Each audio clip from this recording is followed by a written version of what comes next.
Greetings, beloved Princeton United Methodist Church community. It's Pastor Jenny, and I have an update for you.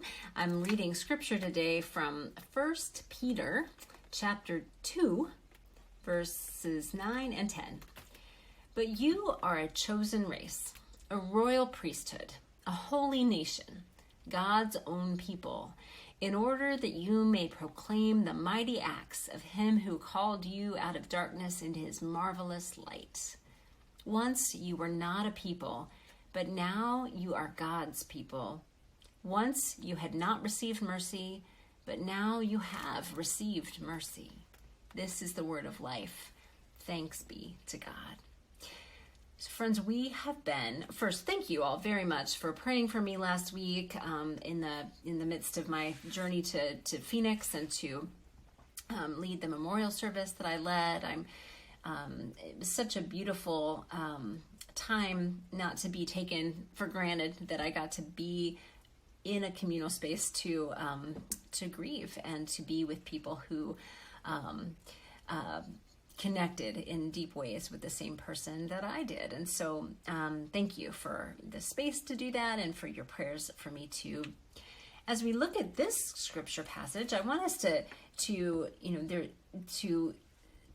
consider. So we are in the end of a worship series, this emerging from exile toward home. This is the last week that we're looking at this particular worship series. And, not unlike what I just said about my time in Phoenix, and particularly with the community of people that I was with, I'm inviting us to think about what home really is. What is home like? There's a way that I was home last week, and there are parts of that feel like home. There are also parts of where I live now that very much feel like home. Bobby and Elliot feel like home to me. And parts of New Jersey feel like home. Princeton feels like home. This church, your church, our church feels like home to me. But there are also ways that home is kind of diffuse, and home is also elusive. Home is lots of places and it's nowhere quite, kind of all at the same time. And I wonder how that resonates for you. In your life, where is home for you? And I invite you to think about that, not just at a kind of home is where the heart is sort of idea, or home is where we go to see the people we know and love, or home is the homeland. All of that is part of home. But I also invite you to think about home in a more cosmic way, a more spiritual way, a way that is the wholeness of home. Where would that be? What would that look like? It's probably not just a physical space or a geographical location, but how might you describe the home that would be the truest of all homes? And as you consider this, I invite you, if you've been following along with this through this whole worship series, to think about the ways that you've responded, or the things that you've been thinking about, or that have been stirred up for you throughout the series. Not just around the pandemic. That's been one particular lens that I've invited us to look at. But in the bigger sense of what was disrupted, not only by the pandemic, but by life in this world, by all the troubles, by all the ways that we particularly don't feel at home. How does that awareness and sitting with that more invite us to become more aware, more attuned, be able to envision more clearly what our true home might look like? So I invite you to bring that into your prayer space, your thoughts, your meditations, your awareness. Again, as always, without judgment, without critical word or critical nature, but to just be aware and to let yourself find words and images and thoughts around that, and see where they lead. We'll continue to talk about this, of course, on Sunday as we dive into this very interesting First Peter passage that we come across, which is deeply rooted in exile, but has also been misused a lot, frankly. So we'll talk about that a bit more on Sunday. I want you to know that next week we have our annual Charge Conference on October 19th. It's coming there. I've mentioned it before. It's been in some of our publications.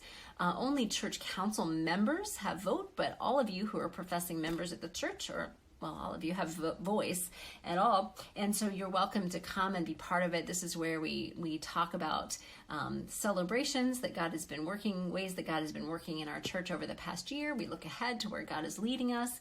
This will be a joint Charge Conference with Kingston United Methodist, because we are continuing to build a partnership together. And the one thing that I've had that I want to share around that partnership as I continue to answer questions there, I have been asked, and this is a really important question, what the relationship is as we forge this relationship with Kingston, kind of over here. What does our partnership, our friendship with Mount Pisgah African Methodist Episcopal Church, the AME Church, Pastor Deborah Blanks has come and preached for us. We've had our Juneteenth celebration with them. We have other things that are planned. And I would characterize these as two different family kinds of relationships. So our AME Church connection is we're building a friendship. We're building a wonderful connection with friends and who are related to us. There's a way that they're at home in our Wesleyan world together. We are both have Wesleyan heritage. That Methodist is in there. But we are different denominations, and we are not trying to build one family unit with them in the same way that we are with Kingston. Kingston is the same denomination, and there are ways that we are building a partnership with them that's really taking on a new shape for us. Our church is changing and connecting with them in a different way. So they're fundamentally different types of partnerships, and I'll continue to explore this, but I did want to name that we're not losing a partnership with the AME Church, with Mount Pisgah, as in lieu of this. They're fundamentally different types of partnerships, and we're going to continue to study and learn and grow with our Mount Pisgah neighbors, and we're going to continue to forge a relationship in such a way, really, that Kingston will also have the opportunity to become friends and partners with the Mount Pisgah Church. But the Kingston and us, we are forming an adoption or a marriage. Those are very different things, I realize, but it depends on the moment which one of those is a better image. But we are really forging a familial connection and partnership, whereas we are operating under one type of governance and one system that will allow us to be our own individuals, but will become one. Our governance is not merging or not connecting with Mount Pisgah. We are friends, we are studying together, we are learning from each other and growing together, but in a different way. So I hope that helps a little bit in case you were wondering about that. Both are important and both are forging in some different directions. So that's a little bit of glimpse into that today. I will let you go. Remember that you are enough. We are enough because God is enough. Thanks be to God for that, and may that resonate in your heart today until we meet again. Bye.